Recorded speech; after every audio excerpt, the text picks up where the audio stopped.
Hey, what's going on YouTube? Marine X back at it again. Let me just show you, explain to you what it means to be budget. I apologize for the lighting. This just kind of hit the brain. EDC collab group, shout out to y'all. I want to come at this from a different perspective. I'm the peasant in chief. I want you guys to put peasant in the chat because I'm going to show you some knives that just shows that I am able to be a sheep sometime and follow the crowd when I don't need to. So all right, so this is my home in Hadfield Armada. Shout out to home in Hadfield for sending this out to me. We'll do a full knife tour. But in the meantime, it is time for you guys to nominate me as the peasant of the week because of the fact that in the past, I thought I needed the best to do the most peasant level of tasks. So here at the top, you can see I have some some knives that are completely not needed. But one thing I will say, almost every knife up here is made of some type of composite material, which is my favorite type of material, meaning it's made of G10 or micarta or whatever, but a bunch of other knives in here as well. Here, this video's purpose is to show you that although all these look cool, they look nice, they seem to be pretty freaking awesome. You don't need all this stuff to carry out your everyday carry type of needs.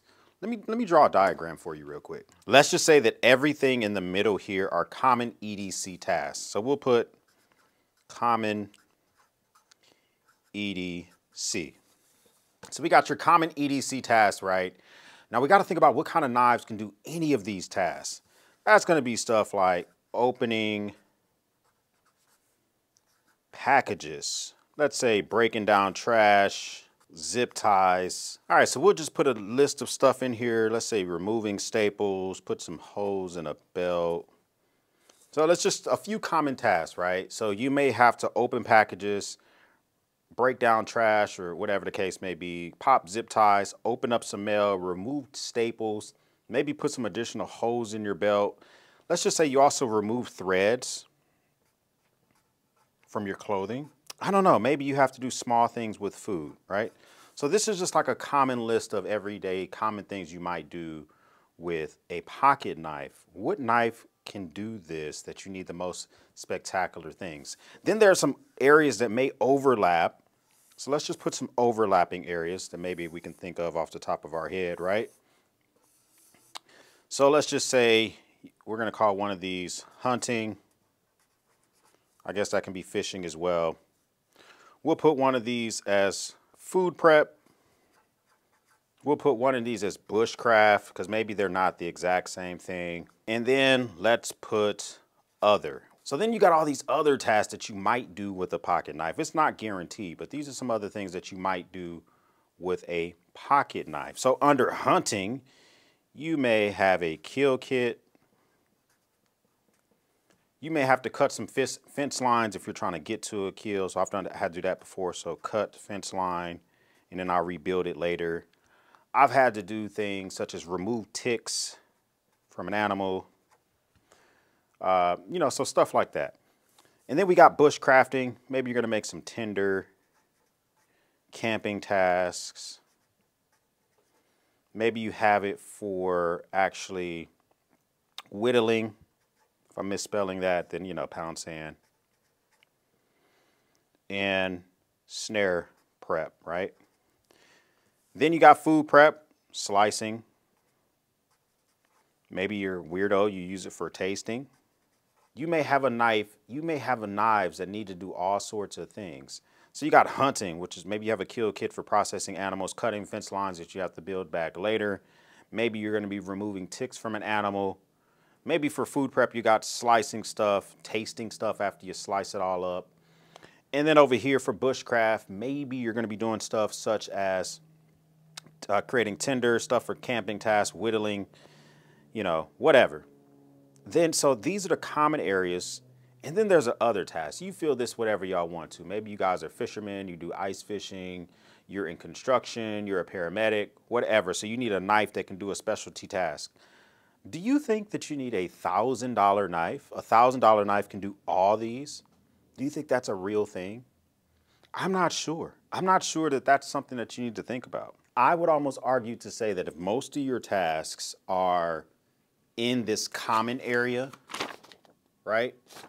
then you're probably okay with getting a budget knife and maybe getting a specialty knife for those other tasks. Now, what do I consider to be a budget knife? I've talked about this a lot, but let me bring you in and tell you more about it. I'm gonna sit far away because I kind of feel like a nincompoop because of some of the suggestions that I've made in the past. I don't even want to suggest specific knives to you. I'm going to describe knives that fit my category for budget and things that I like, and then I'm just gonna kind of let you make the final decision. I love composite materials. Composite materials, I guess the easiest way to kind of define that are materials that are mostly man-made or machine-made or whatever. Micarta, G10, carbon fiber, okay, whatever. So different polymers and grivery, technically, the stuff that they use for the bug out. Those are all composite materials. I love a good G10 scale. It's super versatile. I can use it when my hands are cold. I can get blood on it. I can get it wet. I don't have to worry about it staining. And as long as it has like a really intricate CNC pattern, then it usually has a pretty good grip. There can be slippery G10, but I usually don't have any issues with that. Right behind that is probably micarta. You can go through, and if you want to get some stuff that's made of a stainless steel, I wouldn't recommend that, but you can. Or if you want to splurge and blow your entire load, you can get titanium. But for me, I would say get yourself a good, reliable G10 scale knife and try to get something that has some type of CNC patterning in it that makes it easier to grip, especially when you're wearing gloves. For me, the minimum blade steel that I like, everyone's different. I like 14C, 28N at a minimum. I also love me some 154 CM. And I don't know, for me, I feel like I'm splurging when I get stuff like S30V,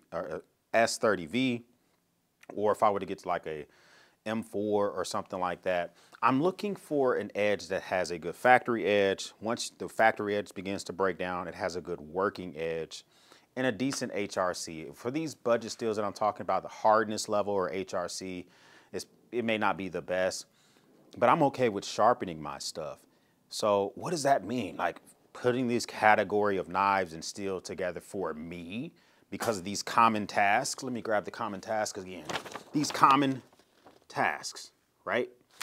So I want something that can do most of these common tasks.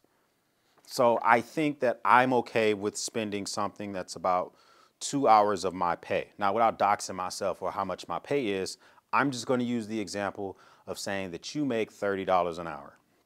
Maybe that's high, maybe that's low, I don't know. So that means that you can get a knife that's about 60 bucks. There are some banger knives that are in the $60 threshold that can meet everything I just said. Some other things that are important to me, I love thumb holes and thumb studs. I like multiple ways to open a knife, but at 60 bucks that may not happen. But I am not a fan of flippers only, but if that's all you can get, that's you can get. I like thumb studs.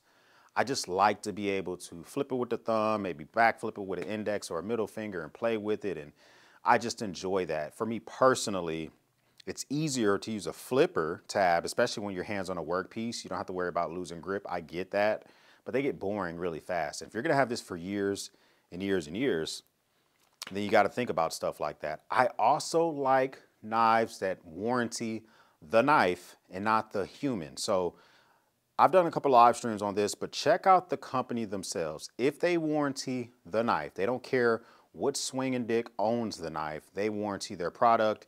That's a company I normally can stand by. There are companies who warranty the purchasee, the person who actually made the purchase. They want proof of purchase, all that type of stuff. I don't have time for those apples. If I buy it from someone else, I want to know that you stand behind your product. So we discussed handle materials. We've discussed blade steel. I haven't given you any specific suggestions because I don't want to belittle you. And also don't feel like selling you stuff in this specific video. I just want to tell you, for budget purposes, are you listening? For budget purposes, there are a gang of knives that you can get for about the $60 mark. Budget means something to everyone. It's different for everybody. But in this case, I don't want you to feel like a nincompoop because you didn't spend a lot of money on a budget knife. This could also fall for wallets or multi-tools, whatever. Pry bars, if you like that shit. I don't like that.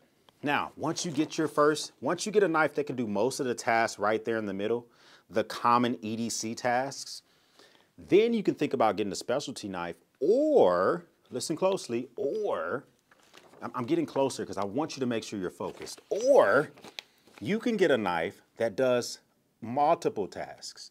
So let's just say you do a lot of hunting. Maybe you get a small fixed blade that can do all of this and also can do hunting.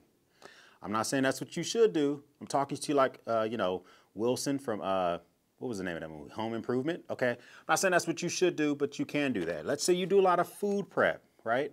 So maybe you get a knife, maybe something from Spyderco that's good, real slicey, and it can do all this stuff. Maybe you're a bushcrafter. I don't know, but you may decide that you need a knife that can do multiple categories. Then you may be spending extra money. I'm not sure. Don't blow your load on a knife. You do not need that shiny thing. I promise you, I've gotten tons of things done without having the most shiny thing ever. Hypocritical I am because I'm carrying a Hogue Deca, which is probably north of $150. This one specifically is a Warney, and it is a CPM 20 CV, and it gets in there, it gets the job done. But this knife can do multiple categories. I'm not trying to sell it to you. I'm trying to not be voted Peasant of the Week. But you're more than welcome to put me down for Peasant of the Week, because yes, I did end up getting this purchase. Comment down below, what do you think is budget? Do you think that a $60 knife can do most of the tasks that I put on that paper? Did I miss some tasks? I know I probably missed some stuff. There's probably some MacGyver stuff you do with your pocket knife that I didn't even think about. But that's the common shit that I do. I also do other stuff that you may not do. I got kids, so I'm cutting. Sometimes I have to cut diapers. We're not gonna talk about it, okay? Cutting shoestrings, having to rip up diapers, having to impromptu make a MacGyver type of outfit with a knife because of a kid that freaking pissed his pants. I have an extra laundry list of stuff, but my knives can do that as well. If this is your first time stopping by, then I like to just kind of do videos on whatever I want. If this is the type of stuff that you like, hit the subscribe button, join the battalion. I would love to have you here. If this is not your first time stopping by, I'm not talking to you. You've already done what I needed you to do. For everyone else, we'll speak soon.